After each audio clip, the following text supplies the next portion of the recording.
अस्सलाम वालेकुम पाकिस्तान, आप देख रहे हैं एशिया कप के हवाले से स्पेशल ट्रांसमिशन। जीत की सोच में वो आपका होस्ट हसन लियाकत। आज आखिरी मुकाबला था एशिया कप का। फाइनल से पहले बांग्लादेश वर्सेस इंडिया का। बांग्लादेश ने पहले बैटिंग करते हुए 265 रन बनाए 8 खिलाड़ियों के नुकसान पर। इंडिया ने जवाब में अच्छी बल्लेबाजी की। शुभमन गिल ने सेंचुरी स्कोर की, लेकिन शुभमन गिल का साथ उस तरह से किसी भी इंडियन बैटर ने ना दिया, ना टॉप ऑर्डर में ना ही मिडिल ऑर्डर में। छोटी छोटी इनिंग्स जरूर है, लेकिन शुभमन गिल आउटस्टैंडिंग थे और 6 रन की दूरी पर रही इंडिया की टीम। 259 रन बनाकर आउट हुई। 49.5 ओवर्स का खेल ही मुकम्मल हो सका। आखिरी गेंद वो ना खेल सके, और अगर आखिरी गेंद खेलते, कुछ छक्का वगैरह लगा देते तो फिर मैच और ज़्यादा इंटरेस्टिंग हो सकता था। इस मैच के हवाले से बात करेंगे। हमारे पैनलिस्ट जनाब हसन रजा साहब हमारे साथ मौजूद हैं। Thank you very much for joining us Hasan भाई। और उनके साथ मौजूद है सीनियर स्पोर्ट्स जर्नलिस्ट शाकिर भाई साहब। हसन भाई, आज फाइनली जिनका फाइनल होना है इंडिया और श्रीलंका का, श्रीलंका विनिंग कॉम्बिनेशन के साथ जाएगा, विन के साथ जाएगा, वो भी बड़ी थ्रिलिंग विल अगेंस्ट पाकिस्तान, जो कि वर्ल्ड की टॉप 3 टीम्स में आती है। कुछ ही दिन पहले हम टॉप 1 पे थे, कल हम टॉप 2 पे थे, आज हम टॉप 3 में हैं, लेकिन फिर भी विन तो विन है नंबर 7 टीम के लिए। बिल्कुल विन है, विनिंग और अदर दूसरे पार्ट में इंडिया जो है हार गया। इंडिया बिल्कुल हार गया है बांग्लादेश से, नो डाउट। बांग्लादेश ने किया अच्छा, 6 रन से विक्ट्री हासिल की। ओवरऑल देखें तो एशिया कप हो रहा है, और जीत की जब आपको लगन होती है, जीत जब होती है तो जीत की सोच जब होती है, जिस तरह हमारा प्रोग्राम भी है, तो जो पाकिस्तान की टीम में जीत की सोच नजर नहीं आई। अनफॉर्चुनेटली लास्ट मैच में जो है वो सारी जिम्मेदारी फ़खर जमान पे आ गई और फास्ट बॉलर्स पे आई। 5 चेंजेस एकदम से हुई। मगर देखें जितनी टीमें हैं उन्होंने बड़ा जबरदस्त खेला है, स्पेशली उस मैच के हवाले से तो हम बात करेंगे, लेकिन अभी इस मैच के हवाले से मुझे बताइएगा कि कितना ज्यादा इंपैक्टफुल होगा कि इंडिया के 2 प्लेयर्स बाहर बैठे और फिर वो 6 रन से हार गए। एक विराट, बुमराह को बाहर बिठाया, उसके बाद राउंड का मैच था, मगर फिर भी हार गए। मगर फाइनल पे फोकस किया, बेंच को ट्राई कर रहे थे, बेंच स्ट्रेंथ को देखना चाह रहे थे अपना। जो हम वही बात कर रहे हैं कि हमारी स्ट्रेंथ क्या है, बेंच स्ट्रेंथ, और इनकी स्ट्रेंथ पता लगेगी किस तरह से इन्होंने बॉलर और बैट्समैन को यूटिलाइज किया है। अगेन जो मैच हुआ है वो नो डाउट राउंड का मैच था, मगर इंडिया ने जिस तरह कमबैक किया पाकिस्तान को हरा के, तो अपसेट कर रहा है बहुत ज़बरदस्त एशिया कप में। कॉम्बिनेशन बड़ा ज़बरदस्त बन गया है इंडिया का। बैटिंग में देखें तो जब के रावल और कोहली ने जो बैटिंग करी है आउटस्टैंडिंग मैच में पाकिस्तान के अगेंस्ट, तो वहाँ से कमबैक दोबारा शुरू हो गया उनकी टीम का। फिर इसके बाद जो हार्दिक पांड्या हैं वो आउटस्टैंडिंग रहे हैं, वो क्लासिक बॉलिंग कर रहे हैं, बहुत नंबर 1 बैटर्स को आउट किया आपके। तो इंडिया की जो प्लानिंग थी बॉलिंग और बैटिंग की ओवरऑल, तो वो सक्सेस इतनी ज़्यादा हो नहीं पाई, मगर टीम कॉम्बिनेशन बन गया है इनका, क्योंकि बेंच स्ट्रेंथ जो थी वो अच्छी थी। और द्रविड़ ने जिस तरह से काम किया प्लेयरों पे अंडर 19 से करते हुए आ रहे हैं। फिर अभी रणजी ट्रॉफी हो रही थी, IPL हो रही थी, वहाँ से जो प्लेयर लिए हैं, मेरे ख्याल में अगर आप देखें तो बैकअप पे 6 से 7 प्लेयर इनके साथ हैं, जिनको आप हर मैच में चेंज करके यूटिलाइज कर रहे हैं। के राल की जगह कीपिंग भी कर रहे हैं, और ईशांत शर्मा भी आ गए हैं एज ए कीपर बैट्समैन। तो फोकस इनका वर्ल्ड कप था, और वर्ल्ड कप में फिर एशिया कप ये मैचेस थे। वो पाकिस्तान स्ट्रॉन्ग टीम थी पूरे एशिया कप में, जिनके खिलाफ अगेंस्ट इतनी जबरदस्त प्लानिंग करके फिर वो थी है नहीं, वो बिल्कुल बनाई गई है ना। देखिए के रावल को डाउन द ट्रैक लेके आया, बीच में डाउन ऑर्डर पे लेके आए, नंबर 4 पे सेंचुरी उनसे करवाई गई क्योंकि आउट ऑफ फॉर्म थे। उसके बाद गिल जैसे प्लेयर, उन्होंने डबल सेंचुरी की है वनडे मैच में, होम सीरीज में हैदराबाद में अगेंस्ट न्यूजीलैंड के, 208 रन की इनिंग खेली। तो ये कॉन्फिडेंस लेवल होता है टीम मैनेजमेंट का और लोगों का, कि जो स्टाफ बैठा हुआ वो अपने प्लेयर के साथ किस तरह वर्क कर रहा है। तो वो वर्क नजर आ गया इंडिया का, और जो कि वो आउटस्टैंडिंग है। मगर नो डाउट बांग्लादेश अच्छा खेला है। शाकिर, डेट वाज एक्सपेक्टेड और अनएक्सपेक्टेड, क्योंकि बांग्लादेश बहुत ही लो लेवल की टीम है अगर इंडिया की बात की जाए, और इंडिया जिस तरह की परफॉर्मेंसेस दे के आया, स्पेशली अगेंस्ट पाकिस्तान जब खेला डिफरेंट था। उसी के नेक्स्ट डे जब श्रीलंका के खिलाफ खेला तो वो कोलैप्स करते हुए नजर आए, लेकिन फिर भी जीत उनका मुकद्दर बनी। बॉलिंग में बहुत अच्छा परफॉर्म किया, लेकिन आज बांग्लादेश फाइनली अपना जो एशिया कप है उसको विनिंग मोमेंटम पे खत्म करने में कामयाब हुआ। देखिए बांग्लादेश के लिए तो विन बड़ी अच्छी है, लेकिन मेरा जो अपना माइंडसेट था कि 2 बड़ी टीमें पाकिस्तान और इंडिया के लिए एशिया कप किसी हद तक फुल ड्रेस रिहर्सल था वर्ल्ड कप के लिए, तो वो नज़र आया। इंडियन टीम ने अपने तमाम बेंचेस को भी टेस्ट किया, अपने कम्बिनेशन भी ट्राई किए, लकी रहे वो कि वो उसमें कामयाब रहे। हमारे कम्बिनेशन जो ही डिस्टर्ब हुआ, हमारे फास्ट बॉलर जिस पे हम ज़्यादा रिलाई कर रहे थे, जब नसीम और हारिस हमसे निकले तो हम बिल्कुल जो है वो संभल नहीं सके। गो कि ज़मान वाज फैंटेस्टिक, आते ही उसने बड़ा अच्छा आखिरी ओवर भी बड़ा अच्छा किया, इम्पैक्ट दिया कि वो किसी भी मुश्किल वक्त में आपको रेस्क्यू कर सकता है। लेकिन जो हमारी मेन स्ट्रेंथ थी, जिसके ऊपर हम बड़ा सीना तान के, जो हमारी नंबर 1 टीम तो थी जब हम एशिया कप में जा रहे थे, लेकिन हमारी नंबर 1 दुनिया का बेहतरीन फास्ट बॉलिंग अटैक है, वो बहरहाल हमारा इंजरीज का शिकार हुआ। मैं फाइनल में नहीं पहुंचा, नजर लगी पाकिस्तान फाइनल में इंडिया ने जो हमारे खिलाफ चढ़ाई की थी उसके बाद ही वो इंजरीज के शिकार हुआ है। मैं बहरहाल उससे पहले तो नेपाल के खिलाफ भी हमने उसी स्क्वाड को खिलाया, हालांकि स्क्वाड खेला था, हम अपनी बेंच स्ट्रेंथ को स्ट्रांग कर सकते थे। बेसिकली नेपाल के खिलाफ आप क्योंकि आप टूर्नामेंट का आगाज़ कर रहे थे, टूर्नामेंट के आगाज़ में इस तरह से आपको बहरहाल एक अच्छे नोट पे टूर्नामेंट का आगाज़ करना था और वो हमने 3.5 चलिए जी, बांग्लादेश और इंडिया का जो मैच हुआ इसकी मैच समरी के ऊपर नजर डालते हैं क्या कुछ हुआ। और बांग्लादेश ने पहले बैटिंग करते हुए उन्होंने 265 रन बनाए 8 खिलाड़ियों के नुकसान पर। शकीब उल हसन कैप्टन, देखिए कैप्टन परफॉर्म करते हैं तो टीम परफॉर्म करती है। 80 रन इन 85 डिलीवरीज। तौहीद उन्होंने 54 रन बनाए। फिर नसूम अहमद चेंज थी आज और वो काम आई, 44 रन बनाए। और मेहदी हसन ने 29 रन की इनिंग्स खेली। शार्दुल ठाकुर वंस अगेन, शार्दुल ठाकुर आज एक टीम में खेले और रिजल्ट प्रोड्यूस किए 65 for 3। Mohammed Shami 32 for 2, Ravindra Jadeja 53 for 1 and Krishna 43 for 1। India 259 for 10, 6 run short रहा, 49.5 ओवर की गेम हुई। Look at Shubman Gill 121 run in 133 balls. Axar Patel 42 in 34। Start इनको मिला, अच्छे 50 की तरफ जा रहे थे लेकिन उसके बाद कंटिन्यू न कर सके। Surya Kumar Yadav T20 specialist got 26 run in 34 deliveries. KL Rahul got 19 run in 39 deliveries. When you talk about Bangladesh, Mustafizur Rahman, देखिए इंपैक्ट था मुस्तफिज का, हम कह रहे थे इनको खिलाया जाए और आज उनको खिलाया गया। और बड़ी देर की मेहरबान आते आते 50 रन की एवज 3 खिलाड़ियों को आउट किया। तंजीम शकीब ने 32 रन के एवज 2 खिलाड़ियों को आउट किया। मेहदी हसन ने 50 के एवज 2 खिलाड़ियों को आउट किया और शकीब उल हसन ने 43 रन देकर 1 खिलाड़ी को आउट किया अपने 10 के कोटे पे। Bangladesh 1 by 6 run. So sir, जो गलती कर रही थी बांग्लादेश की टीम, मुस्तफिज को बाहर बैठा के बेंच स्ट्रेंथ को आजमा नहीं रही थी, उन्हीं चेहरों के साथ जा रही थी जिन चेहरों के साथ पाकिस्तान ने पूरे इवेंट में कंटिन्यू किया जब तक इंडिया ने हराया नहीं। उसके बाद भी बाय फोर्स टीम चेंजेस की हमने। लेकिन अब अगर बांग्लादेश की बात की जाए तो उन्होंने रियलाइज किया, आखिरी मैच था, विनिंग मोमेंटम उनको चाहिए था वर्ल्ड कप से पहले और उन्होंने वो गेट किया। देखें, अगर थ्रू आउट टूर्नामेंट से अगर आप आउट हो गए, मगर एशिया कप चल रहा है, वर्ल्ड कप होता है, एशिया कप होता है, चैंपियंस ट्रॉफी होती है, ये चीज़ें ऐसी हैं कि जहाँ पर कोई प्लेयर को चांस दिया जा रहा है तो वहाँ वो परफॉर्म कर रहा है और वहाँ पर फिर वो स्टेबल कर सकता है टीम के लिए। तो यही वो चीज़ थी, हम डिस्कस कर रहे थे थ्रू आउट। शकीब उल हसन ऐसे एक ऑलराउंडर है बांग्लादेश के मेन प्लेयर कि 2 दहाई से कंटिन्यू खेल रहे हैं। वो 307 से 8 विकेट्स हैं उनकी बॉलिंग में भी एज ऑलराउंडर जो है वो रिप्रेजेंट कर रहे हैं बांग्लादेश को।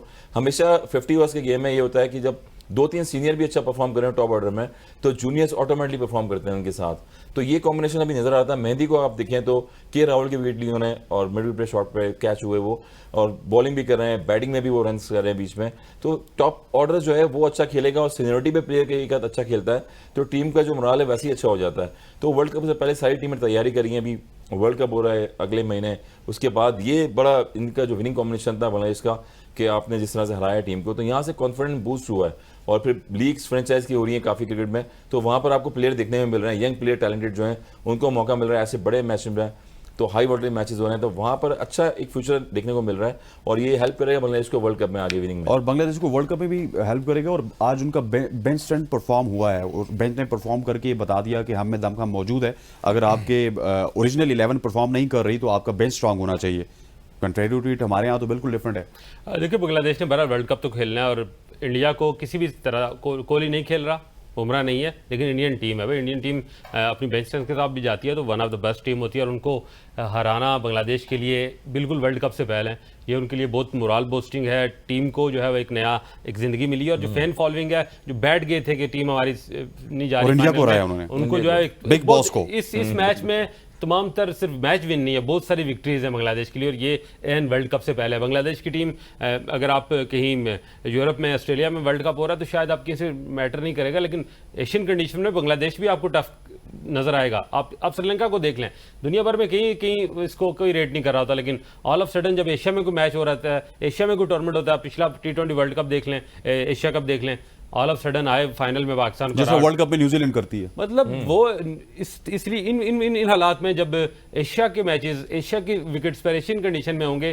तो फिर बांग्लादेश को भी आप किसी तरह से भी जो है वो कॉर्नर नहीं कर सकते, वो दौड़ में शामिल हो जाता है और इस विक्ट्री के बाद हो गया है और एक्सपेक्ट नहीं कर सकते। आप देखें कि एशिया कप में अगर आप देखें 6 टीमें थी जहां से पाकिस्तान होस्ट कर रहा था, उसके बाद पाकिस्तान में तो रूटीन के मैचेस चल रहे थे, मगर जहां पर वेन्यू चेंज हुआ और वहां ट्रिकी पिचें होना शुरू हो गई, कंडीशन चेंज हुए, बारिश से जान कुछ यंग प्लेयर विलर आगे जैसे प्लेयर्स जो हैं सर फिर तो आगे वर्ल्ड कप आ रहा है, 1 हफ्ते बाद 2 हफ्ते बाद वार्म अप मैचेस स्टार्ट हो जाएंगे, उसमें तो 9 डिफरेंट ट्रिकी पिचेस होंगी और आपकी ट्रैवलिंग भी 22 घंटे की 28 घंटे की होगी, from Ahmedabad to Chennai, then Bangalore, होना पड़ेगा, हैदराबाद, वहां के वेदर से, वहां की कंडीशन से, वहां की पिचेस से, और डिफरेंट अगर पिचेस हैं तो जैसे आप बताने दिल्ली की पिच अलग है, हैदराबाद की अलग है, तो डिपेंड करता है कि वहाँ पर उन कंडीशंस में जाके आपने किस तरह से प्लान करना है अपना। और यही इंपॉर्टेंट चीज़ है कि जो टीमें थी अभी, जैसे बांग्लादेश जीती है तो यकीनन कॉन्फिडेंट आया इनको, उनकी जो इंटायर टीम है। एलन डोनाल्ड के कोच हैं, बॉलिंग स्ट्रेंथ देखें अगर बांग्लादेश की आज तो आउटस्टैंडिंग बॉलिंग कर रहे थे और स्विंग उड़ता, सीम पोजीशन बड़ी अच्छी थी। इंडियन बैटर्स लेफ्ट करते हुए आउट हुए आज, तो पिच को भी रीड करना चाहिए और पिच की जो डिमांड है, कंडीशंस है बॉलर से, उसी तरह की बॉलिंग करवाई जाए तो वहां पर प्रॉब्लम होती है। श्रीलंका में जो बारिश के जो नुकसान थे उनमें फायदा बाकी टीमों के लिए यह है कि इस बारिश ने उसी विकेट को 2 कंडीशन किए, बारिश से पहले कुछ और तरह और ये पाकिस्तान के मैच में सबसे ज्यादा बरसी है और हमारे खिलाफ भी बरसी है। और अब तमाम जो टीमें उनकी एक तरह की अच्छी रिहर्सल होगी कि उन्हें जो भी प्लेइंग कंडीशन मिले उनको यहाँ तैयारी करना चाहिए आपको, जहां पर ऐसे डील मेथड लग रहा है बारिश की सिचुएशन है, शायद इंडिया में पार्ट ऑफ गेम ना, आप तो टेलर मेड सिचुएशन में तो नहीं खेल सकते ना हमेशा। आप नहीं, अब ये तो ना कहें कि कल हम हारे तो पार्ट ऑफ गेम था, कल तो हमें मेरा ख्याल है 35 ओवर्स तक नॉकआउट थे हम सब सर, लेकिन कम बैक अच्छा किया आपने। टॉप ऑफ द मैच के आगाज में हम जीत रहे थे,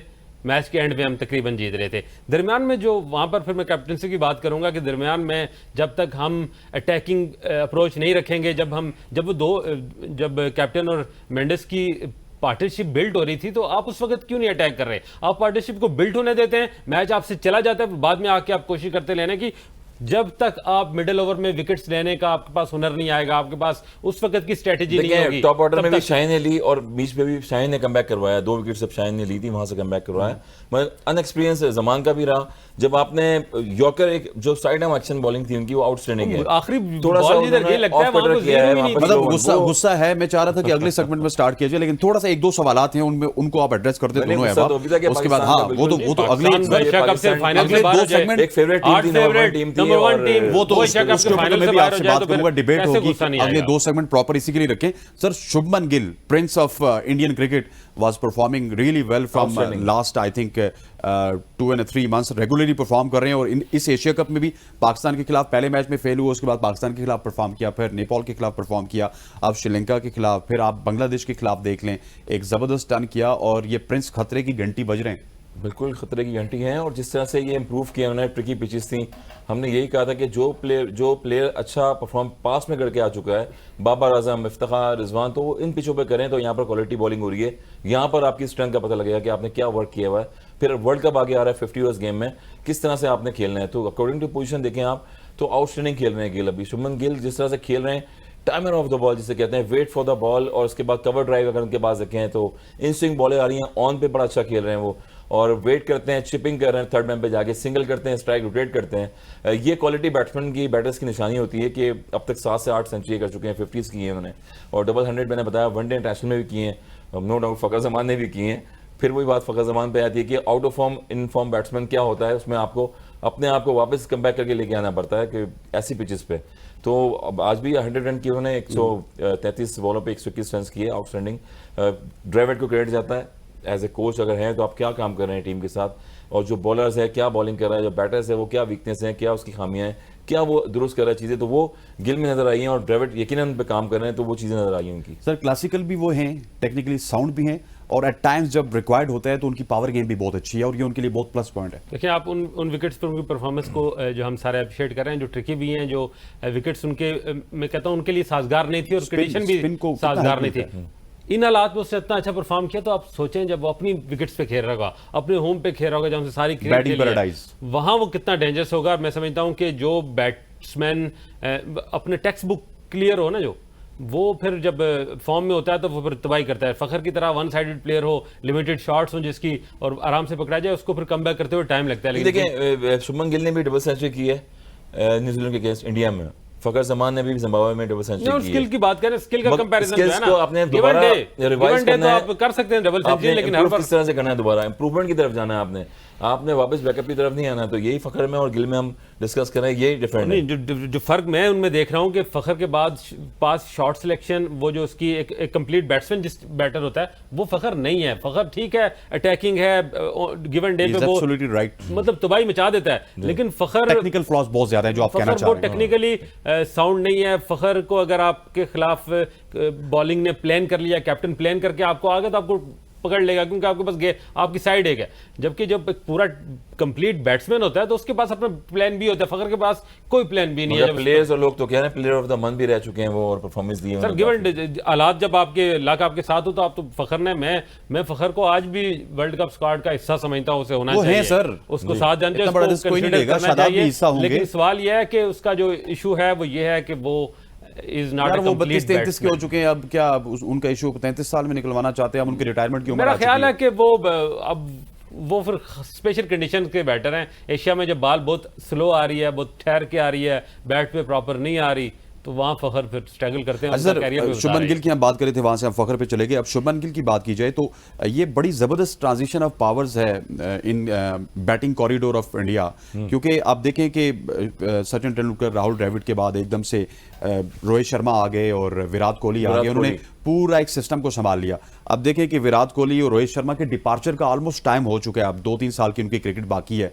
अगर इंडिया वाले उनको ड्रैग करना चाहे तो कर सकते हैं, लेकिन उसी तरह ड्रैग करेंगे जिस तरह तेंदुलकर ड्रैग हो रहे थे कि कभी कभार चलते थे, कभी कभार नहीं चलते थे, लेकिन एक ब्रेन था, उनको क्रिकेट में रखा हुआ था। लेकिन अब देखें कि रोहित के और विराट के जाने के वक्त इस वक्त शुभमन गिल भी उनके साथ मौजूद हैं, इस वक्त ईशान किशन को भी वो तैयार कर चुके हैं, केएल राहुल को भी वो तैयार कर चुके हैं, तो सो बैकअप उनका बिल्कुल तैयार है। सूर्य कुमार, मैं उनको रेड इस वजह से नहीं करता कि 33 साल के हो चुके हैं, 30 ईयर्स के हो गए, नो डाउट। हमारे यहाँ भी पाकिस्तान में क्रिकेटर्स जितने भी खेलते रहते हैं क्रिकेट, मंजे हुए खिलाड़ी हो गए। फिर इफ्तिखार की बात करेंगे हम चाचू की, फिर अगर मिसबाह पे भी जाएं पीछे तो ये भी सारे, यूनुस खान पे भी जाएं तो मेरे ख्याल में डोमेस्टिक खेलते रहे, दुनिया के फॉर्मेट खेले, उसके बाद ये डोमेस्टिक खेलते रहे, बड़ी बड़ी परफॉर्मेंस दी, उसके बाद 10,000 रन किए, 8,000 रन किए। प्लेयर हमेशा क्रिकेट खेल के ही बनता है और उसकी कोई एज लिमिट नहीं होती, जहाँ तक उसकी फिटनेस है और जहाँ तक वो परफॉर्मेंस देता जा रहा है तो वहाँ पर मेरे ख्याल में वो खेल सकता है। अगेन आपने बात की कि रोहित शर्मा हो गए, 10,000 रन किए हैं उन्होंने इंटरनेशनल क्रिकेट में, और भी प्लेयर्स हैं, विराट कोहली जैसे, के रवंस। तो यही चीज़ है कि आपको 50 ओवर्स गेम में डिफरेंट प्लान से जाना पड़ता है। T20 फॉर्मेट में फ्रेंचाइज क्रिकेट खेल रहे हैं, दुनिया की खेल रहे हैं, T20 फॉर्मेट डिफरेंट होता है, तो ये पॉलिसी है इंडिया की। खवातीन और हज़रात, यहाँ पर वक्त हुआ चाहता है शॉर्ट से कमर्शियल ब्रेक का, लेकिन हमारे साथ मौजूद होंगे अगले सेगमेंट में औरंगजेब यूनुस साहब, और अब अगले 2 सेगमेंट प्रिसाइसली हम बात करेंगे पाकिस्तान वर्सेज श्रीलंका के मैच में क्या कुछ हुआ, क्योंकि कल जब हम प्रेम कर रहे थे तो उस वक्त अभी मैच चल रहा था। प्रेम के तकरीबन 15-20 मिनट बाद मैच खत्म हुआ, क्रंची भी हो गया था, मैच बहुत लेट था ऑलरेडी। सो यहाँ पर वक्त हुआ चाहता है शॉर्ट से कमर्शियल ब्रेक का। Stay with us. Welcome back to जीत की सोच। और प्राइम के पहले हिस्से में मुझे शाकिर अब्बासी और हसन रजा साहब ने पूरा ड्रैग करने की कोशिश की कि किस तरह मैं बांग्लादेश और इंडिया के मैच की बात ना करूं, स्ट्रेट अवे श्रीलंका और पाकिस्तान के मैच की बात करूं। लेकिन मैं अभी भी इनकी तरफ नहीं जाऊंगा, मैं स्ट्रेट अवे जाऊंगा श्रीलंका में मौजूद हमारे स्टार कोरेस्पॉन्डेंट जनाब औरंगजेब यूनुस साहब के पास। औरंगजेब, ये क्या हो गया कल, और स्पेशली कल के बाद जो मीटिंग होगी बाबर आजम की, और उस मीटिंग में बहुत मुतजाद खबरें आ रही हैं, लेकिन एक्चुअल खबर क्या है? एक्चुअल खबर यही है कि मीटिंग जो है वो ड्रेसिंग रूम के अंदर ही, जैसे ही मैच खत्म हुआ तो बाबर आजम जो पिछली दफा हमने देखा था कि मैच हारने के बाद नवाज के पास गए थे, उन्हें जाके थपथपाया था, उनको कहा था कि आप मेरे मैच विनर हैं, कोई बात नहीं, मैच हम हार गए, हम जीतेंगे इकट्ठे और हारेंगे तो इकट्ठे। तो इस दफा बाबर आजम ने ऐसा कुछ नहीं किया। बाबर आजम जैसे ड्रेसिंग रूम में गए, सबको इकट्ठा किया बुला के, तो सबको खरी खरी सुना दी। उन्होंने कहा कि बिल्कुल भी नहीं लग रहा था कि हम लोग एक होकर खेलें, अगर हम एक होकर खेलते तो यकीनी तौर पर हम मैच जीते। और फिर उन्होंने कहा कि कुछ लोग जो है वो जरूरत से ज्यादा स्टार बनने की कोशिश कर रहे हैं। ये बात याद रखें कि वर्ल्ड कप हमारे लिए आखिरी मौका है, अगर इसमें भी आपने परफॉर्मेंस ना की तो लोग भूल जाएंगे कि आप स्टार हैं। फिर शाहीन शाह आफरीदी दरमियान में उन्होंने कुछ ठंडा करने की कोशिश की बाबर आजम को। उन्होंने कहा कि अच्छी परफॉर्मेंस भी हुई है, जमान ने अच्छी परफॉर्मेंस दी, रिजवान ने अच्छी परफॉर्मेंस दी, तो इस पे उनका कहना था कि अगर परफॉर्मेंस अच्छी थी तो फिर हम मैच क्यों नहीं जीते। तो ये कोई सूरत हाल थी। और फिर मैनेजमेंट ने और बाकी सीनियर खिलाड़ियों ने बाबर आजम का गुस्सा ठंडा करने की कोशिश की, और उस वक्त उसके बाद बाबर आजम फौरन प्रेस कॉन्फ्रेंस के बाद जाके बस में बैठे और होटल चले गए। और सुनने में यही आ रहा है कि होटल में भी उन्होंने किसी से कोई बातचीत नहीं की। तो ये जो टीम पिछले 3-4 साल से जल रही थी, सारी खबरें यही आ रही थी कि टीम जो है उनमें इख्तलाफात कोई नहीं है, एक दूसरे को सपोर्ट कर रहे हैं। तो ये थोड़ा सा एक और सेटबैक लगा है जो पाकिस्तान इंडिया से बुरी तरह आ रहा है, फिर श्रीलंका से आ रहा है, तो वो टीम में जो इख्तलाफात है वो भी खुल के सामने आ गए। अच्छा, ये बताएं कि स्टार जो उन्होंने कहा है, ये किन स्टार्स का जिक्र किया है? क्योंकि स्टार 2-3 जो हैं वो तो परफॉर्म कर ही नहीं रहे, एक फखर जमान है, एक शादाब खान है, और ये 2 स्टार तो बड़े प्रोमिनेंट हैं। नहीं, देखिए जो जराए हमें कंफर्म कर लें वो शाहीन शाह के बारे में ही कर रहे हैं, क्योंकि इससे पहले भी शायद खबर आई थी कि शाहीन शाह अफरीदी जो है एक एंड, बाबर आजम ने कहा कि उनको चेंज करें, उस पर भी उन्होंने कहा कि नहीं, मैं एंड जो है वो चेंज नहीं करूंगा, इसी एंड से बॉलिंग करूंगा। फिर एक फील्ड प्लेसमेंट भी ऐसी थी जहां पे शाहीन शाह अफरीदी ने अपनी मनमानी की। तो मेरे ख्याल में ये बाबर आजम का इशारा था ये शाहीन शाह अफरीदी के। और पिछले दिनों सुना है कि वो शादाब खान के साथ भी कुछ उलझे हैं, उस हवाले से कुछ खबरें हैं आपके पास? इस हवाले से हमारे पास खबरें तो नहीं है, अलबत्ता ये खबरें जरूर हैं कि शादाब खान की हमायत में कल जो उन्होंने डिसीजन लिया कि शादाब खान ही खेलेंगे ओसामा मीर की जगह। और फिर सबसे हैरानगी की बात ये थी कि शादाब खान जिस तरह से रन कंसीड कर रहे थे, जिस तरह उनको मार पड़ रही थी, उनको कंटिन्यू किया। अब दूसरी तरफ नवाज थे, नवाज ने अपने पहले 5 ओवर में 17 रन दिए और शादाब ने अपने पहले 5 ओवर में 37 रन दिए और उन्हें शादाब खान को कंटिन्यू किया। जो सबसे महंगे बॉलर थे उनको अपने 9 ओवर का कोटा पूरा करवाया। हालांकि शादाब 8 ओवर भी कर सकते थे, क्योंकि जब 42 ओवर का मैच हो गया था तो सिर्फ 2 बॉलर जो है वो 9 ओवर कर सकते थे, बाकी 8-8 कर सकते थे। तो ये जो शादाब खान का फैसला था ये समझ से बिल्कुल बाहर था, क्योंकि नवाज जो है वो बहुत जबरदस्त बॉलिंग कर रहे थे, 3 रन 2 रन 4 रन ओवर में दे रहे थे। दूसरी तरफ जब शादाब आते थे तो वो 6-7 रन देते थे। वो जो उनको रिक्वायर्ड रन रेट था 6 के आसपास, तो वो बड़े आराम से वो कर रहे थे, सिंगल रहे थे, डबल रहे थे, कोई बॉलिंग चेंज की जो बाबर आजम ने जो जरूरत महसूस नहीं की। जो पिछले कई रोज से हम कहते हुए आ रहे हैं कि 2021 से लेकर बाबर आजम का ये जो दरमियान वाला 15 से 30 ओवर तक के दरमियान वाला ये जो पीरियड होता है, यहाँ पे बाबर आजम स्पिनर्स पे बहुत ज्यादा रिलाई करते हैं, खास करके शादाब खान पे। और शादाब खान जैसे हमने पहले ही बात की थी, मैंने वो हवा वाली बात की थी, शाकर भाई ने मजाक में उड़ा दी थी। शादाब खान का बॉल जो है वो अपनी जगह पे नहीं गिर रहा है, वो फुल टॉसेस कर रहे हैं, ऑफ ट्रैकर दे रहे हैं। आप देखें कि जिस तरह उन्होंने विकेट ज्यादा हवा दे रहे तब फुल टॉस हो रहा है। जैसे ही देखे जब फुल टॉस हो रहा है तो उसका एक तरीका कार है ना, आपके पास हवा कम करनी पड़ेगी ताकि दूर गिरे। आपके पास जेन्युइन लेग स्पिनर है, आप मुझे बताएं ना कि क्या कसूर है ओसामा मीर का, आप क्यों नहीं उसे चांस दे रहे हैं? आप मजबूरी के तौर पर आपने 7 चेंजेस किए दी, आपने आधा से ज्यादा टीम अपनी चेंज कर ली। तो अब जो आपका स्पेशलिस्ट बॉलर है शादाब पिछले बहुत अरसे से परफॉर्म नहीं कर रहे, और ये जो आखिरी मैच में जब शादाब ने 9 ओवर किए तो सबकी समझ से बाहर था, क्योंकि नवाज 7 ओवर में 25 रन दे चुके थे, उनके ओवर अभी पड़े हुए थे, जमान खान के 4 ओवर पड़े थे। ये तो पता नहीं फिर अगले एशिया कप के लिए बचा के रखे हुए हैं ये। अच्छा, आज वो एक्साइटमेंट नहीं है आसन भाई औरंगजेब साहब में? सबकी बड़ी नहीं है, एक्साइटमेंट आपको पता थी, है आज उड़े उड़े लग रहे हैं फेवरेट और टीम बिल्कुल एशिया गुस्से कप में की। लग रहे हैं। वो रेड कलर देखे ना, रेडिश शेड आ रहा है। देखें सबको आ रहा है। जब वो हम कल भी मैच देख रही थी अगेंस्ट श्रीलंका के, देखें वहाँ होम क्राउड था, वहाँ खड़ा हुआ था, मगर कुछ चीज़ें ऐसी हैं कि अच्छी डिस्कस की और टीम मीटिंग होती है, जो भी स्टैट्स बताए जाते हैं, उसके बाद कैप्टेंसी है। वैसे ये कितना गलत है कि बाबर आजम है। पिछले 3-4 साल से कप्तान है और शाहीन के ऊपर वो बहुत ज्यादा रिलाई करते हैं, रिजवान के ऊपर बहुत ज्यादा रिलाई करते हैं। अगर वो शाहीन को कह रहे थे कि अपना एंड बदला लें, दूसरे एंड पे चले जाएं, ठीक है, स्टार्ट में तो शाहीन बहुत ऑर्डिनरी थे, बाद में आके एक्स्ट्राऑर्डिनरी फिर उन्होंने विकेट्स लिए, 2 विकेट्स लिए। और आप कप्तान की कम से कम सुने यार, आप 3 साल से आपको वही कप्तान तो खिला रहे, इंजरी के बाद कमबैक हुआ, आप रन्स खा रहे थे, आपके खिलाफ मीडिया बात कर रहा था, आपकी स्पीड के हवाले से मीडिया बात कर रहा था, क्या सराही हो रही थी, लेकिन बाबर आजम स्टूड विद शाहीन शाह अफरीदी। देखिए कल का मैच अगर आप देखें तो कैप्टेंसी तो नो डाउट बाबर आजम जो है वो कैप्टेंसी करते हुए हैं 2-3 साल से, मगर जब क्रूशल मैच गया है तो आपको ऐसी चीज होती है कि मेरे जहन में अगर कैप्टेंसी में कुछ नहीं आ रहा मिसाल के तौर पर, तो दूसरा मेरा वाइस कैप्टन है वो आगे सजेशन देगा, या रिजवान बिहाइंड द स्टंप्स खड़े हुए वहां पर, वो आगे बताएंगे कुछ कि प्लेयर को किस तरह से एडजस्ट करना है। आपने सिंगल डबल्स जो है वो छोड़ दिए खुले वहां पर उस टाइम पे, जब बॉल टू बॉल मैच चल रहा है हमेशा कैप्टन का काम होता है कि बैटर्स पे प्रेशर डाले, और फिर जब 2 बॉलर्स जो हैं वो 9 ओवर्स कर रहे हैं और उसके बाद जो है 8-8 ओवर कर रहे हैं, तो आपके पास ऑप्शन था बहुत ज्यादा बीच में आके आप फास्ट बॉल से बॉल कराएं, क्योंकि शाहीन ने 2 विकेट लिए हैं, ऑफ स्टंप एक कॉट बैंड हुआ, उसके बाद एलबीडब्ल्यू किया और स्लो वन भी कर रहे थे, वो तो एक्सपीरियंस बॉलर है नो डाउट, एंगल से भी क्रिएट कर रहे थे, मगर आपको रन रोकने थे वहाँ, सिंगल डबल्स रोकने थे। फिर आप जमान खान एक डेब्यू करने वाला प्लेयर है, उस पर सारा प्रेशर डाल दिया आपने, तो वहां से मेरे ख्याल में कुछ मिस्टेक हुई है। वसीम जूनियर थे, उनको टॉप में लेके आते बीच में, उनसे भी with in the stumps ball करवाते, तो कहीं ना कहीं मिस्टेक हुई है। और फिर जब आपको पता है हारते हैं तो डिबेट चीजें चलती हैं ओवरऑल, मगर कैप्टन का काम होता है अंदर कंट्रोल करना टीम लेकिन को। इस टीम के हवाले से जो खबर हमें औरंगजेब साहब ने दी है ना, इस तरह की खबर आज तक हमने नहीं सुनी। बिल्कुल नहीं सुनी है, मगर टीम को जल किया होता बाबर आजम ने, फिर रिजवान है, और ये चीजें ऐसी हैं कि इसमें टीम मैनेजमेंट को सोचना चाहिए। पाकिस्तान क्रिकेट बोर्ड पूरा वहां पर गया हुआ है, एशिया कप होस्ट कर रहे हैं वहां पर, हमने कल भी देखा तो अभी तक पाकिस्तान का क्रिकेट बोर्ड के जो लोग हैं सारे, कप्तानी की जंग तो नहीं चल रही बाबर और शाहीन में? नो डाउट, अगर देखें आप शाहीन को बहुत सारे लोग कप्तान देखना चाहते हैं, और पाकिस्तान की तो हिस्ट्री में वैसे भी रहा है कि कैप्टन जो हुआ है वो ड्रॉप भी हो गया है, बाहर भी हो गया है। बाबर को ड्रॉप नहीं कर सकते, खुद ही कैप्टन आप सोच सकते हैं, कैप्टनसी तो छोड़ सकते हैं ना, आप कैप्टनसी छोड़ सकते हैं। जब सचिन ने छोड़ी है या स्टीव वॉ ने छोड़ी है, बड़े बड़े इतने सारे लेजेंड लोग हैं जो कैप्टन थे, उन्होंने छोड़ दी। विराट कोहली भी नंबर 1 कैप्टन रह चुके हैं, उन्होंने भी छोड़ दी। ड्रेविड गंगुली के होते हुए कैप्टनसी हमारे दौर में करते थे, वो उन्होंने भी छोड़ दी। तो ये एक चीज हो सकती है कि अगर बहुत ज्यादा आप टीम में जल नहीं हो रहे या कुछ लड़के सुन नहीं पा रहे आपकी, तो मुझे लग रहा है कि बाबर आजम को कैप्टनसी छोड़नी चाहिए और फिर अपना फोकस हो जाए परफॉर्मेंस पे। पाकिस्तान शाकिर साहब, ये खबरें मुझे कुछ अच्छी नहीं लग रही, हम तो डिस्कस करना चाह रहे थे परफॉर्मेंस की, लेकिन औरंगजेब जो हमें खबरें दे रहे हैं उनसे तो लग रहा है कि हमारा वर्ल्ड कप कहीं ना कहीं ज़ाया ना हो जाए। देखिए मेरे ख्याल में अगर खबरें जो ये दे रहे हैं और ये दुरुस्त हैं तो ये बड़ी संगीन खबरें हैं। एन वर्ल्ड कप से पहले मैच टूर्नामेंट, आप हार जीत का मेरे लिए इससे एशिया कप इतना इंपॉर्टेंट नहीं है, मेरे लिए मेरा टारगेट वर्ल्ड कप है।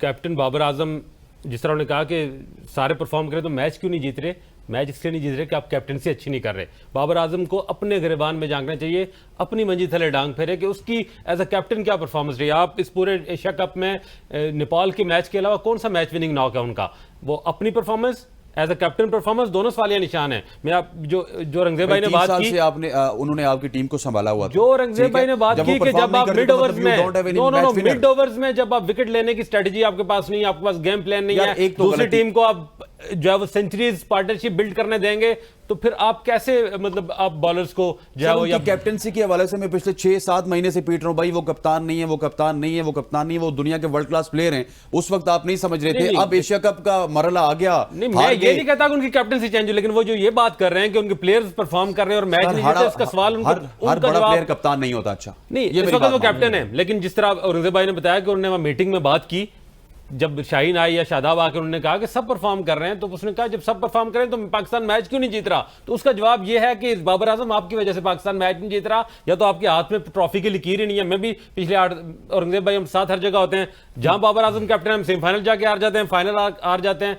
अब नहीं है फिर आपकी किस्मत में, जिस तरह हमारे राजा जफरुल्लाह को होते थे मरी से, वो इतने बड़े सियासतदान थे, पाकिस्तान के सबसे बड़े सियासतदान, लेकिन उनकी हाथ की लकीर में जीत की लकीर नहीं थी। सेनेटर बने वो, बस सेनेटर इलेक्शन नहीं होता ना, पॉपुलर कोई इलेक्शन वो नहीं जीते, ना काउंसलर का, ना मैंने कहा ये बाबर आजम के हवाले से। बाबर आजम इस वक्त दुनिया क्रिकेट का इमर्जिंग बड़ा स्टार बनने जा रहा है, मेगा स्टार है। लेकिन सवाल नहीं, मैं कोहली के होते हुए बाबर आजम को दुनिया क्रिकेट का मेगा स्टार नहीं समझ। इस वक्त करंट क्रिकेट में कोहली से बड़ा कोई बैटर इस वक्त नहीं है, इस वक्त नहीं है। बाबर आजम स्टैट्स में शायद बहुत बड़ा हो जाए, जिस तरह तेंदुलकर बहुत बड़ा था स्टैट्स में, लेकिन तेंदुलकर के उसके रिकॉर्ड में मैच विनिंग नॉक बहुत थोड़े थे, लेकिन कोहली के रिकॉर्ड में मैच विनिंग नॉक बहुत ज्यादा है। तो बाबर आजम को खुद सोचना पड़ेगा, लीडरशिप क्वालिटी अपने अंदर लेके आए, अपना किरदार अदा करें। आपने ना बैट्समैन परफॉर्म किया बहुत ज्यादा इस टूर्नामेंट में क्रुशियल मौकों पे, और नहीं कैप्टन क्रुशियल मौकों पे अच्छी कैप्टनसी कर सके। आपको कैप्टनसी बेहतर करनी होगी। हमने आपके साथ ही वर्ल्ड कप जाना है, यही टीम है। एंड वर्ल्ड कप से पहले अगर उन्होंने ड्रेसिंग रूम का माहौल खराब किया तो ये भी बाबर आजम ने गलत किया। अगर ये बातें जो औरंगजेब यूनुस बता रहे हैं, अगर बाबर आजम ने ये बातें अपने लड़कों का, जब आप हर टूर्नामेंट के बाद कहते हैं आप मेरे चैंपियन हैं, हम गट्ठे जीतेंगे मारेंगे, तो गट्ठे आ रहे हो ना, टीम को जोड़ो। हाँ देखें, जीत की बहुत बाप आ जाते हैं, मैं आ जाती है, हार की कोई नहीं होती। टीम को जोड़ना आपकी जिम्मेदारी। और ऐसी सूरत हाल में आपको बता रहा हूं, अगर बाबर आजम का रवैया ये है तो इस वक्त फौरी तौर पर इस टीम को मोहम्मद सरफराज अहमद की जरूरत है। आरएस की जगह एक ऐसा प्लेइंग मेंटोर टीम के साथ होना चाहिए इस बड़े वर्ल्ड कप में, जो इन लड़कों को देखे ना, अब टेंपर लूज कर गया बाबर, टेंपर लूज कर गया। आपकी जिस तरह स्पिन के खिलाफ परफॉर्मेंस है, आपको सरफराज चाहिए मिडिल ऑर्डर में। सर जब आप अपने सारे लड़कों के साथ, आप शाहीन के साथ बिगाड़ चुके हैं जिस तरह लग रहा है, आप जो अपने स्टार्स को एकदम स्टार बने हुए हो, तो आप तो इनसे मशवरे भी नहीं ले सकते। अब आपको सरफराज की बैकिंग चाहिए। हमने सरफराज को टीम के साथ चलते फिरते और ये टीम भी सरफराज के सारे सरफराज के बच्चे हैं, और सबने उसके साथ दगा किया है, उससे कोई दुआएं शुआएं नहीं हो सकता है कि वही जो है ना वर्ल्ड कप में आप सरफराज का हसन भाई जाएंगे, आप हसन भाई अगर देखें, जब कूलन बच्चा है ना, हमारा कैप्टन तो है लेकिन है तो बच्चा, कल का बच्चा है यार बाबर आजम, तो उसके सर पे एक जो है ना एक स्टिक या एक छतरी या थप्पड़ होना चाहिए, बच्चे सीधा हो जा, बच्चे जरा एग्रेसिव हो, ये चीज बहुत जरूरी चाहिए। अब कल उसने टेंपर लूज कर दिया है। मैं समझता हूं कल का मैच पाकिस्तान सबसे अच्छा खेला पूरे टूर्नामेंट में। हम एक जख्मी टीम के साथ गए, हमने पहले 4 दिन अच्छा फाइट बैक किया है। सर हमने तो मैच के टॉस से चंद लम्हे पहले अपनी टीम दोबारा रिशफल की, हमें मजीद इंजरीज आ गई, 5 चेंजेस हुई हैं, पहले हमने 5 की, फिर हमने उनको 7 चेंजेस हुई। इस हालत में हम मैच खेले और आखिरी बॉल तक लेके गए। और कुछ कह रहे हो, अपना रवैया पे ठीक करना चाहिए। देखिए शाकिर अब्बासी साहब से मुकम्मल तौर पे मैं डिसएग्री करूंगा। अच्छा। मुझे ये बताएं कि आपने मैच कहां पे खेला, आप मुझे बैटिंग में बताएं। जिस तरह की बैटिंग आपने पावर प्लेयर में की है, ये तो शुक्र है कि रिजवान और इफ्तिखार की एक छोटी सी पार्टनरशिप लगी कि आप 250 का आंकड़ा पार करने में कामयाब हो गए। दूसरा मुझे सबसे बड़ी ये बात बताएं कि जब 2 गेंदों पे 6 रन चाहिए थे, उससे पहले मुझे एक लम्हा या एक ओवर ये बताएं जिस वक्त आप गेम में हो, लग रहा हो कि पाकिस्तान जीत जाएगा। उनको 6 की एवरेज दरकार थी, पहले ओवर में शाहीन शाह के 11 रन बढ़े, और कभी भी ऐसा नहीं हुआ कि उनका रन रेट 5.90 से नीचे आया।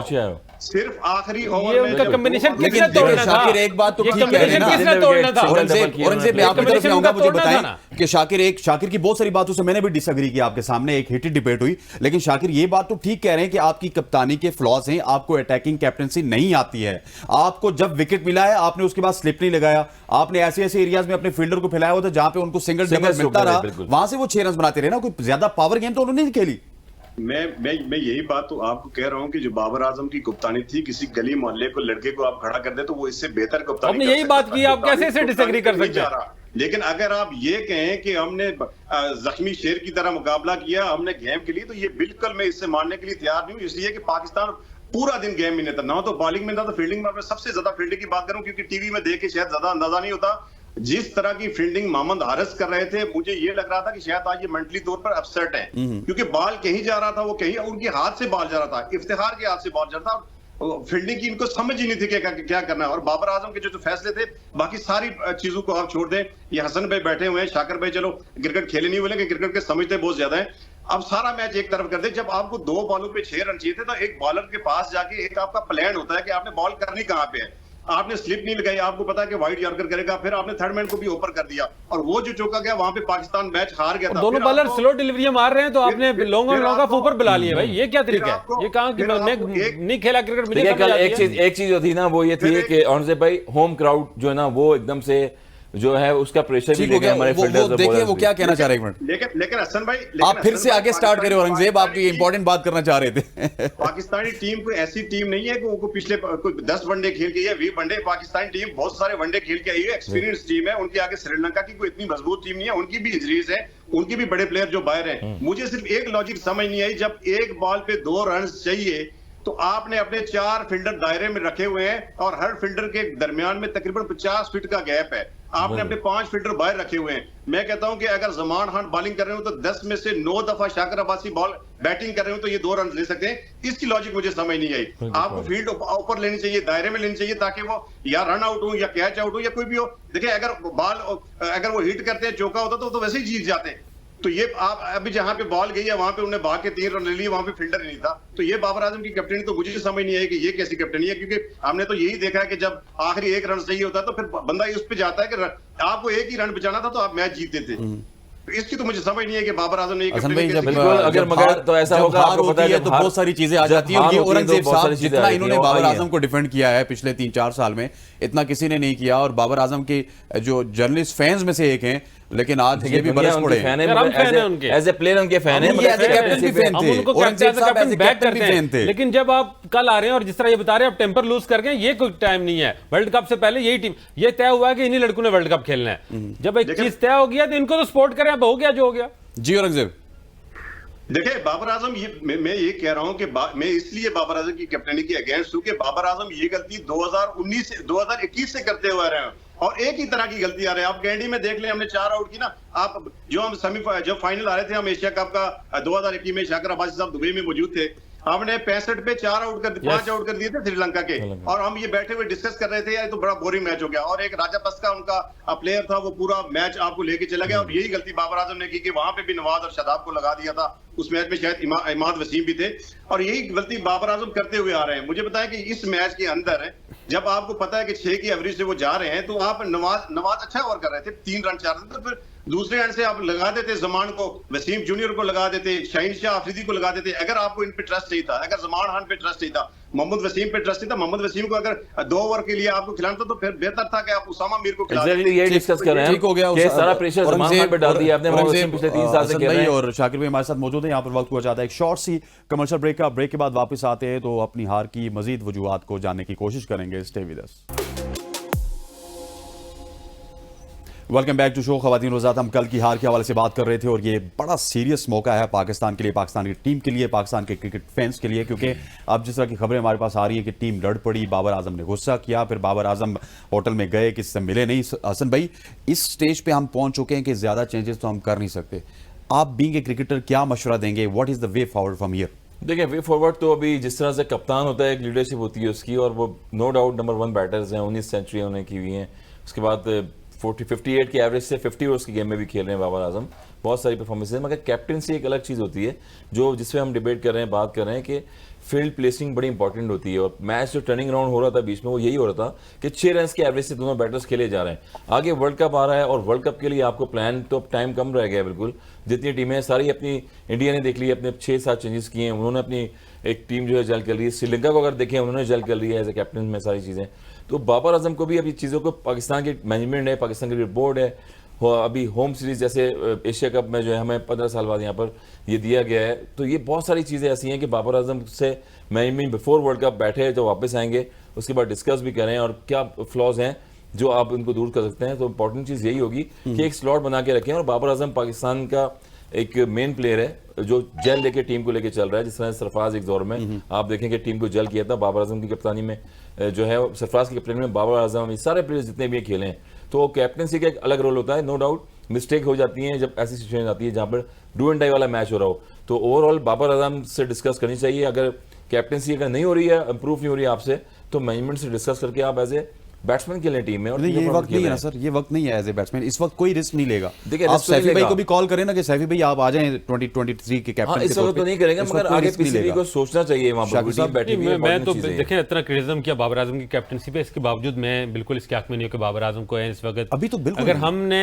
वर्ल्ड कप के हमारे 50% चांसेस है ना, इस वक्त कैप्टन उठा के हम 0% पे चले जाएंगे। तो बाबर आजम को इंपावर किया जाए, बाबर आजम को कूल डाउन किया जाए, बाबर आजम को इक्विप किया जाए, मैनेजमेंट का काम है ना, मैनेजमेंट का काम है। इसलिए मैं बार बार ये बात करता हूं कि इस टीम को वर्ल्ड कप के लिए सरफराज अहमद की जरूरत है। Sarfaraz Ahmed should be in squad.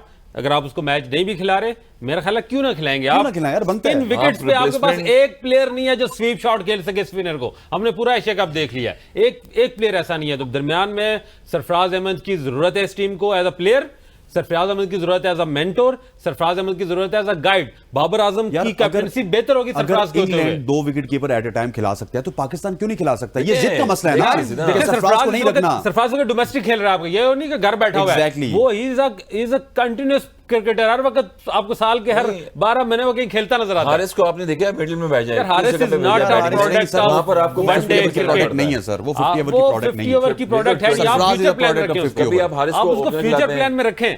लेकिन आप इस वक्त world cup right now Sarfaraz, लेकिन यहाँ पे तो अना आ जाती है ना, उस ग्रुप की अना आ जाती है जिस ग्रुप ने सरफराज को बाहर निकाला था। बाबर आजम का कोई सरफराज के साथ इस तरह का इशू नहीं है। इस तरह का इशू ना होता तो 2 साल उससे पानी जो है ना वो पिलवाते रहते टीम को। मतलब उसको कोई इस वक्त कोई एक बहुत ही देखें इशू उसके साथ होता है। सर ये लड़के आज के बड़े कमर्शियल हैं, उसके साथ मीडिया में आज का प्रॉब्लम जो आपके लिए खतरा होता है। सरफराज अब किसी के लिए खतरा नहीं है, मेरा ख्याल है। इश्यूज ठीक है होंगे, लेकिन मेरा जो अपना माइंड वो भी ठीक हो गई है। डोमेस्टिक के सारे मैच खेल रहे हैं, उसके बाद कोटा ग्लैडिएटर से भी खेलते हैं, फ्रेंचाइज में भी तजुर्बे का समंदर है सरफराज के पास। साउथ अफ्रीका के अगेंस्ट भी सेंचुरी करी है, बरकत है उस बंदे की, मुझे नहीं पता वो होता है उसकी वैसी बरकत। 2017 में हमने वो बरकत देख ली। औरंगजेब साहब आपके पास आएंगे, वे फॉरवर्ड क्या है? पाकिस्तान टीम इस जिस मंझदार में फंस चुकी है, यहां से निकलेगी कैसे अब? क्योंकि अब जो बड़े चेंजेस हैं, वास्ट चेंजेस हैं, कप्तान चेंज करना, वाइस कप्तान चेंज करना, फखर जमान को चेंज करना, शादाब को चेंज करना नहीं कर सकते भाई। आपने 2019 से लेकर 2023 तक इसी टीम पे इन्वेस्ट किया है। अब क्या चीजें ठीक करनी चाहिए हमें टीम पाकिस्तान की बेहतर परफॉर्मेंस के लिए? जी बिल्कुल, जिसे आपने बात की, शाकिर भाई ने बात की कि हम 2021 का वर्ल्ड कप हार गए, 2022 का वर्ल्ड कप हार गए, 2021 का एशिया कप हार गए, 2023 का एशिया कप आ गए। तो अब 10-15 दिन पहले कप्तान को चेंज नहीं करना चाहिए। मेरे ख्याल में बाबर आजम का हक है कि वो एक वर्ल्ड कप और हार जाए तो फिर उसके बाद हम देख लेंगे कि क्या चेंजेस करनी है। और दूसरी बात आपने सरफराज अहमद की जो कि मुझे नहीं पता कि सरफराज अहमद की करंट फॉर्म क्या, लेकिन एक चीज है कि बाबर आजम एंड कंपनी के फैसले कौन करता है वो बिल्कुल समय से बालातर है। क्योंकि आखिरी मैच में आपको पता है कि फिर 24 घंटे पहले 5 चेंजेस कर दी गई थी और दूसरे दिन फिर 2, यानी टोटल 7 चेंजेस की गई हैं। और हैरानगी वाली बात यह है कि आप फखर जमान को ड्रॉप कर मोहम्मद हारिस को लेके आए। मोहम्मद हारिस की तो वनडे में 0 परफॉर्मेंस है, एक T20 की उनकी थी साउथ अफ्रीका के अगेंस्ट 31 रन की, उसको लेके तो आप उनको लेके आए। जबकि आपके पास अब्दुल्ला शफीक जैसा मुस्तनद बैट्समैन था जिसने ये साबित भी किया, आपने उसको टीम में नहीं रखा हुआ था। मोहम्मद आसिफ अरब को रहे तो दूसरे दिन जब बीमार हो गए इमामुल हक और सऊद शकील, तो फिर आपके पास बेंच में उनको बैठा नहीं था तो आपने उनको शामिल कर दिया और फिर जिस तरह उनकी उनने बैटिंग की वो सब आपने देखी। तो ये मेरे ख्याल में हाँ, ये इसकी समझ नहीं आ रही, ना तो बाबर आजम की कप्तानी की समझ आ रही है, ना बाबर आजम की सिलेक्शन की समझ आ रही। जैसे आपने पहले भी कहा कि टीम के 11 खिलाड़ी होते हैं, सीनियर प्लेयर होते हैं, वो अपना इनपुट देते हैं, वो अपनी राय देते हैं। कोई बंदा अगर फील्ड में सही नहीं खड़ा नहीं है तो उसको वो बता देते हैं। मुझे ये समझ नहीं आ रही कि ये सारे लोग क्या कर रहे हैं, फिर कोचिंग स्टाफ आपके साथ है, फिर आपके मैनेजमेंट है, मुझे कोई समझ नहीं आ रही कि ये फैसले कौन कर रहा है। और एक ही तरह के मैच हम सारे पिछले 4 साल से हम अगर उठा के देखें तो एक ही तरह के मैच आ रहे हैं। हम अगर ये तवक्को करें कि हम बांग्लादेश और नेपाल को हरा के हम फाइनल खेल जाएंगे तो मेरे ख्याल में ये हमारी गलतफहमी है। और दूसरी बात आपने कही कि वे फॉरवर्ड किया है, तो आज ज़का अशरफ साहब ने यहाँ गैर रस्मी मीडिया से गुफ्तगू की, मैं वहां पे मौजूद था, तो उन्होंने भी यही कहा कि ये एशिया कप हारने के बाद उन्होंने एक बैठक जो है वो बुला दी है। परसों इंजमामुल हक है, मोहम्मद अशरफ, मिसबाहुल हक और सीनियर कुछ और प्लेयर भी हैं वहां पे, वो आएंगे, वो डिस्कस करेंगे, एशिया कप को डिस्कस करेंगे। और फिर सबसे बड़ी बात जो है वर्ल्ड कप स्क्वाड को वो डिस्कस करेंगे, क्योंकि 28 सितंबर तक जो टाइम है पीसीबी के पास कि वो बगैर अप्रूवल के कुछ चेंजेस कर सकता है। तो मेरे ख्याल में 3-4 चेंजेस होने वाली हैं। शायद नसीम शाह फिट न हो, अब्दुल्ला शफीक का टिकट जो है मुझे पक्का लग रहा है, क्योंकि जिस तरह की फखर जमान है। फिर आगा सलमान जो है वो डाउटफुल हो चुके हैं, क्योंकि जिस तरह उनकी परफॉर्मेंस थी। और सऊद शकील जो है वो पहले से 15 के स्क्वाड में थे, लेकिन और मजबूत उम्मीदवार बन गए हैं। एक आधी चेंज शायद और हो जाए, क्योंकि फहीम अशरफ की जब परफॉर्मेंस नहीं है तो कहा जा रहा है कि शायद हो सकता है कि सर इमाद वसीम के हवाले से और सरफराज के हवाले से कोई खबरें हैं? इमाद वसीम के हवाले से देखें, कुछ जराए का ये कहना है कि इमाद वसीम जो है वो उनकी परफॉर्मेंस तो हो सकता है बेहतर है, लेकिन वो ड्रेसिंग रूम का माहौल जो है वो बहुत ज्यादा खराब करते हैं, तो शायद इसलिए उनका चांस तो मुझे लग नहीं रहा। लेकिन सरफराज जो है वो डिजर्विंग किए जरूर है, क्योंकि मोहम्मद हारिस की जगह सरफराज को आप बिल्कुल ले सकते हैं। मोहम्मद हारिस का ना तो T20 ये ड्रेसिंग रूम का वैसे माहौल पहले नहीं खराब करते थे, अब खराब करते हैं। 2021-22 में ड्रॉप हुए थे, उससे पहले ऐसे बातें चल रही हैं। मुझे मेरा नहीं ख्याल कि इमाद वसीम को इस तरह के प्लेयर है। इमाद वसीम की जिस तरह फॉर्म लगी हुई है कैरेबियन लीग में भी देख ले, जिस तरह की वो बैटिंग कर रहे हैं, जिस तरह की वो बॉलिंग कर रहे हैं, मेरे ख्याल में कैरेबियन में तो आपको पता है कि सलमान इरशाद, मोहम्मद आमिर और इमाद वसीम छाए हुए हैं, तीनों छाए हुए हैं। वो एक लीग फ्रेंचाइज डिफरेंट क्रिकेट होती है। सर क्रिकेट तो क्रिकेट पहली चॉइस जो है वो इमाद वसीम होना चाहिए, उनके साथ बिल्कुल ज्यादा है। और जब वो टीम से ड्रॉप हुए तो वो परफॉर्मेंस की वजह से ड्रॉप नहीं हुए, बहुत जबरदस्त परफॉर्मेंस थी। एक अफगानिस्तान का मैच आपको याद होगा कि वो उन्होंने अकेले ही जिता दिया था। तो बैटिंग और बॉलिंग में वो समझता हूँ कि जो नंबर 1 है, जो आपके पास अवेलेबल ऑप्शन है, शादाब है, मोहम्मद नवाज है, इनसे मैं समझता हूँ कि बहुत बेहतर है। एक पॉइंट बड़ा अच्छा है, देखें एक चीज तो बड़ी अच्छी है कि आपने इमाम भी खेलते रहे, प्लेयर ऑफ द सीरीज हुए, ऑस्ट्रेलिया जब यहाँ पर आई हुई थी पाकिस्तान में सेंचुरी की उन्होंने, उसके बाद फखर जमान पे बहुत सारी चीजें डिस्कस हो गई हैं। मगर अब्दुल्ला शफी एक टेक्निकल प्लेयर हैं, अगर ये भी अगर रन देखें आप 69 रन उन्होंने फेस किए हैं श्रीलंका के अगेंस्ट, 69 रन उन्होंने बॉले और 52 रन की इनिंग्स के लिए टेक्निकल बड़े साउंड है। वो शुरू में एक टॉपिश लगा था मिड ऑफ की तरफ उनका, मगर उसके बाद फिर वो कॉम्पैक्ट होकर खेले। हमेशा हम ये डिस्कस करें नया बॉल ओपनर्स के लिए, जिन्होंने टेस्ट क्रिकेट में या जिन्होंने वनडे 50 ओवर्स गेम में 200-250 बॉलें खेली हुई हैं, वो बॉडी के करीब लाके बॉल को खेलते हैं, वो एक पार्टनरशिप चाहिए होती है हमें। अब्दुल्ला शफी ऐसे बैटर्स हैं, उनको कॉन्फिडेंस दिया जाए तो मजीद वो आगे तैयार हो सकते हैं वर्ल्ड कप के लिए, ये इंपॉर्टेंट चीज़ है। और जिस तरह से अगर अब्दुल्ला शफी खेले फिर रिजवान वापस फॉर्म में आए, प्लेसमेंट करिए, 50 ओवर्स गेम जो है वो बड़ा डिफरेंट गेम है, सेशन बाय सेशन गेम है। ये 10 ओवर होते हैं आपके पास, 15 ओवर होते हैं, विकेट हैंड्स रहेंगी, पहले 250 का टारगेट होता है, उसके बाद आप एक टाइम पे ऐसे आते हैं कि विकेट हैंड्स हो जाए तो आप लास्ट 10 ओवर में थर्ड पावर प्ले में, सेकंड पावर प्ले में 300 रन भी कर सकते हैं वनडे क्रिकेट में। तो ये इंपॉर्टेंट है कि नया बॉल जो है वो सर्वाइव कौन करेगा पाकिस्तान क्रिकेट में आने वाले वर्ल्ड कप में, ये इंपॉर्टेंट चीज है। सर आपके क्या कहते हैं जरा इमाद वसीम के हवाले से, सरफराज के हवाले से, फिर ड्रॉप करना है? इमाद वसीम तो किसी गेम प्लान का हिस्सा नहीं है वर्ल्ड कप के लिए, बिल्कुल भी नहीं है। और जो उनकी परफॉर्मेंस कैरेबियन में है, कैरेबियन लीग की परफॉर्मेंस पे हम उनको इंडिया में जाके वनडे का वर्ल्ड कप तो कभी नहीं खिलाएंगे। लेकिन जो बात उन्होंने की है कि जो चेयरमैन पीसीबी उन्होंने कहा कि मैंने बैठक बुला ली है, साबिक क्रिकेटर को बुलाया, बैठेंगे। मैं समझता हूँ कि हमारे जो साबिक क्रिकेटर भी है ना, ये मेरे साथ बैठे हैं, वो भी पॉलिटिक्स में लुथड़े हुए हैं। मैं वो हर बंदा आके अपनी इनपुट देगा, अपनी फिलासफी करेगा। तो मैं समझता हूँ इस मौके पर जब हम चीफ सेलेक्टर हैं, नहीं, अगर सिलेक्शन के अलावा अगर कुछ और लोगों को बुलाना है तो मेरा ख्याल मुनासिब नहीं है। और जो भी फैसले हों आप ठीक है मशवरे सबसे लें। सिलेक्शन कमेटी में तो इस वक्त जो टीम है ना, इस वक्त टीम उसमें ड्रास्टिक सर टीम में ड्रास्टिक चेंजेस की गुंजाइश नहीं है। सरफराज की वापसी बहुत जरूरी है। फास्ट बॉलर अगर कोई अनफिट है जो हमारी टीम, मतलब आरएस के हवाले से मेरी इतलात जो है कि वो बिल्कुल फिट है, कोई प्रॉब्लम नहीं है। उनको सिर्फ हिफाजत के तौर पर एशिया कप अरशद इकबाल को ट्राई कर सकते हैं। अरशद इकबाल बहुत अच्छा ऑप्शन था, लेकिन अब वर्ल्ड कप के लिए आप बिल्कुल नए लड़कों को जाकर नहीं ले जा सकते।